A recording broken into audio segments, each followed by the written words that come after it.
Class is now in session. I'm Professor Hockey, and today we'll be discussing Game 23 of the regular season between the San Jose Sharks and the New York Islanders, in which the Sharks have won 2-1, now extending their winning streak to 3 games. They are 3-0 on the current road trip, and this was a game that was kind of interesting in that this was not necessarily the Sharks' best game of the season. It wasn't necessarily their worst game of the season. In fact, it seems as though the San Jose Sharks exerted just enough energy to be able to secure the victory here tonight, while not putting in too much energy so that they tire themselves out for the game tomorrow against the more difficult New York team, the New York Rangers. And so this was a game that it's kind of hard to say, wow, what a fantastic performance from the San Jose Sharks, but they get the 2 points. Everything went well. It doesn't particularly matter that they gave 1 point to the opposite conference New York Islanders, and so it's hard to really criticize what the Sharks actually managed to do in this game, especially when you consider the fact that the Sharks, even if this wasn't their best game, they still seemed to be the better team throughout the majority of this game. In the first period, it would start off with an Islanders goal. Just about a minute in, Matt Barzal would make it 1-0 New York.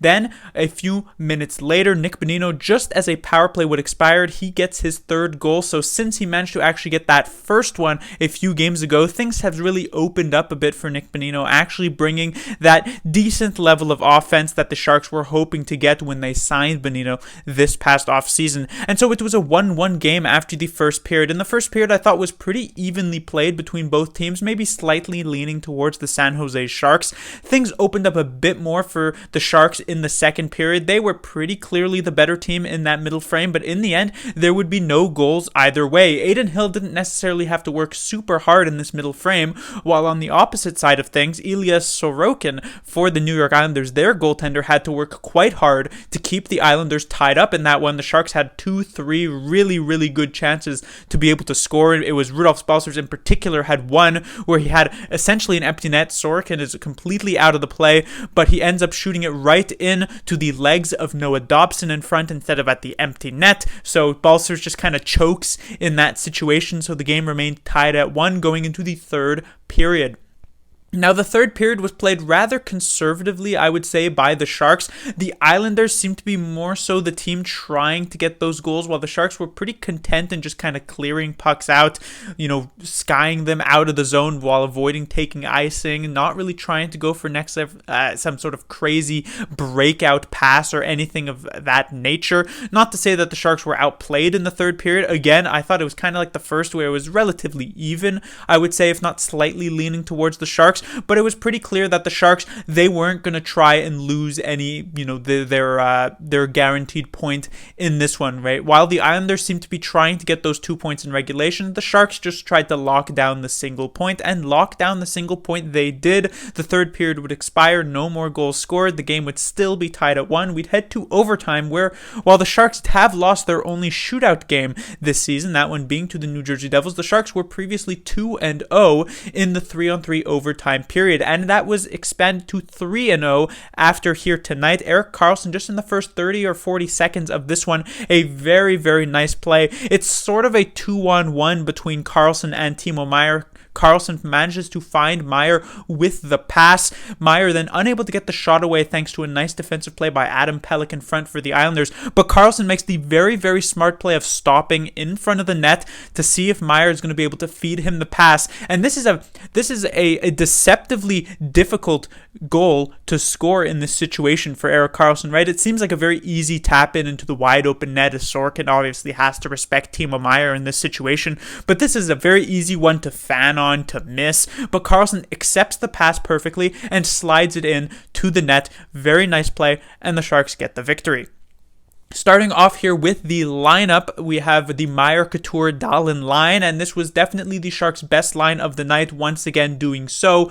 They've probably been the Sharks' best line in 15 of the Sharks' 23 games thus far this season. That's how good they've been. And it wasn't just Meier and Couture. Obviously, in the past couple of games, I've been talking about Jonathan Dahlin and how he hasn't really done much of anything over the past couple since his return from injury. But he definitely stepped up here tonight, was much more apparent, much more similar to how he was back in the earlier parts of this season. And he had a very nice pass to Nick Bonino on the only Sharks regulation goal in this game to tie up that one. So definitely a very successful game here from this first line. I should also note on that overtime goal, it wasn't just Carlson and Meyer who managed to execute this passing play to score the game winner. Couture served a very important purpose as well. Not only did he lay the hit that would eventually turn the puck the other way, but he also does kind of like a veteran type of move where he in a way holds up one of the Islanders players so that they're unable to get back into the play. Not so much so that this ends up being a penalty, which is why it's sort of the veteran play as you would call it, but enough that it's a pretty clear 2-on-1 break for the San Jose Sharks. So definitely a sneaky good play there from Logan Couture. And of course Meyer, 2 assists in this game. He continues to just rack up the points consistently. He had a couple of scares in tonight's game. Two neon knee collisions with Islanders players in this one. The second one was by Adam Pelech about in the third period, if I'm not mistaken. And it was pretty scary. I was surprised it didn't actually end up getting called a penalty at least 2 minutes, but didn't end up being the case. Meyer went straight to the bench, but didn't actually end up really going into the dressing room, kind of walked off, and in the end ended up being okay, and obviously getting the assist on the game winner. But it was definitely a very scary situation for the Sharks with how good Meyer has been, far and away the Sharks' best player this season thus far. The second line was also not too bad for the Sharks. I don't know if it was at the level as it was at in the previous game, but here tonight I thought they actually looked pretty good. They had some chances for themselves. Hurdle looked solid, Balcers looked solid, Barabanov looked pretty good. So generally it was a second line performance that I'm content with, I am satisfied with, though I'm not necessarily, ecstatically happy about it either. Moving into the bottom 6, the Nieto, Bonino, as well as Gregor line, we saw a bit of chemistry forming between Bonino and Gregor over the past couple of games. Here in this one, these players didn't necessarily do a ton. I thought Gregor had a couple of nice chances offensively, though also a couple of misplays on the defensive side, I would say. It was a third line that was decent enough, especially when you consider the fact that Bonino did score a goal 1 second removed from the Sharks' power play. But otherwise, it wasn't too bad. And moving on with the fourth line, we did see a bit of a lineup replacement here. Weatherby manages to draw back into the lineup in place of Lane Peterson. We also saw an injury in tonight's game. Gadjevich, I believe on his only shift of the game, ends up blocking a shot. And this is a bit of an odd situation because he blocks this shot, he goes down, he gets back up, and then the moment he tries to skate, something seems to get re-aggravated there in his leg, and he ends up falling over. He's doubled over in pain. The trainer has to immediately come to see him, and it's a whole ordeal in the middle of the ice for a couple of minutes before Gadjevich is helped off the ice by a couple of teammates. So Gadjevich looks like he could be out potentially long term. Not a huge deal for the Sharks, as Gadjevich was a player who was already in and out of the lineup as a healthy scratch. So it just seems like maybe someone like Lane Peterson will be more of a long-term fill-in compared to coming in and out of the lineup like Gadjevich was. I should mention, of course, with Weatherby coming in face of Peterson, actually performed decently well. It wasn't fantastic or anything like that, but I'd say Weatherby did enough, especially with the injury to Gadjevich, of course, to keep a spot in the lineup. When it comes to Kevin Labanc, it's kind of like a chicken and egg situation when it comes to Kevin Labanc, because you have to ask the question, well, is Labanc not bringing much to the table offensively because he's on the fourth line, or is he on the fourth line because he's not bringing much to the table offensively, right? Because he's kind of in this situation where he's not really able to generate much because he's not necessarily playing with the most skilled players. But when he was playing with more skilled players, he still wasn't able to generate much. So he's not necessarily in a very good position in the lineup. Kind of finds himself in the Bob Booner doghouse at this point. Luckily for him, Labanc does still get pretty consistent power play time. So it's not necessarily the end of the world. And I don't think Labanc is getting completely buried in the lineup. But it's a situation where he's now on this fourth line and he's not really able to do too much. Partially his fault, though partially not necessarily that much his fault. Onto the defensive side of things, I would say it was generally a pretty solid game for the Sharks defensemen, at least for the top 4 at the very least.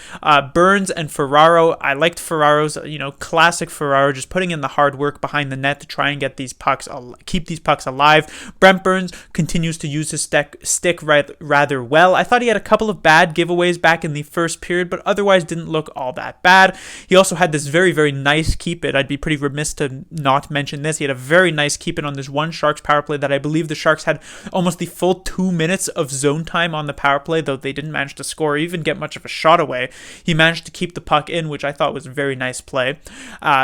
Middleton also pretty solid defensively, but the player who I definitely want to talk about in particular would be Erik Carlson. It's kind of crazy and in a way sort of fun to watch Erik Carlson every single night because his game just kind of rests on a knife's edge game in and game out, and it seems as though every time Carlson has the puck, you kind of flip the coin. It either lands on heads and he makes some crazy play where he carries the puck out, single-handedly sets up his own opportunity, or he nails this perfect cross-ice, super aggressive type of pass, or the coin lands on tails and he kind of overskates the puck, or he gets hit and loses it, or he gives it away straight to a player on the opposing team.